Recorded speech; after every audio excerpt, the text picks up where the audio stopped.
السلام علیکم ورحمۃ اللہ وبرکاتہ۔ محمد مشکور بٹ حاضر خدمت ہے اور آپ دیکھ رہے ہیں اصلاح چینل۔ دوستو، اللہ کی ناراضگی کی ایک وجہ یہ بھی ہے کہ جب انسان اپنے ماتحتوں کا حق سلب کرتا ہے، کہ جب ایک مالک ایک مزدور کو اس کی پوری اجرت نہیں دیتا، ایک ٹھیکیدار ایک مزدور کو پوری اجرت نہیں دیتا، تو وہ اللہ کے غضب کو دعوت دے رہا ہوتا ہے، اللہ کی ناراضگی کو دعوت دے رہا ہوتا ہے۔ تو پھر میری زندگی کا مشاہدہ ہے کہ جن کاموں میں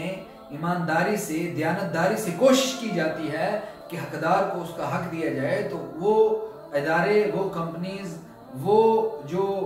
کام کی جگہیں ہوتی ہیں وہ خوب پھلتی پھولتی ہیں، خوب مارکیٹ میں جو ہے وہ گرو کرتی ہیں۔ لیکن جن اداروں میں، جن کمپنیز میں حقدار کو اس کا حق نہیں ملتا، وہ کمپنیز فلاپ ہوتے ہوئے میں نے دیکھی ہیں۔ اور میری پرسنل زندگی کا مشاہدہ ہے کہ میں بھی ایک ادارے میں کام کرتا ہوں کہ وہاں پہ جب انصاف پسندی کے فیصلے ہوتے ہیں تو کام یکدم جو ہے چلنا شروع ہو جاتا ہے، اور جب وہاں پہ بھی اگر ناانصافیاں ہوتی ہیں، کوئی اس طرح کا مسئلہ ہو جاتا ہے، تو میں نے یکدم دیکھا ہے کہ کام ڈاؤن ہوتا ہوا، کام ڈاؤن ہو جاتا ہے، کام کم ہو جاتا ہے، کام کی وہ روانی نہیں رہتی، کام کا وہ جو ہے وہ عروج نہیں رہتا، بلکہ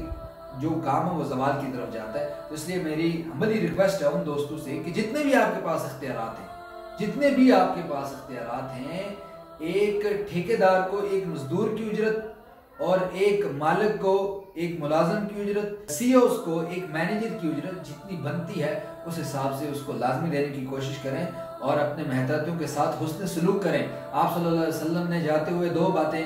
فرمائی تھی، میری امتیوں دو کام کرنا، ایک کبھی نماز کو نہ چھوڑنا، اور ایک اپنے ماتحتوں کے ساتھ حسن سلوک کرنا۔ اللہ پاک ہمیں ان باتوں پہ عمل کرنے کی توفیق عطا فرمائے۔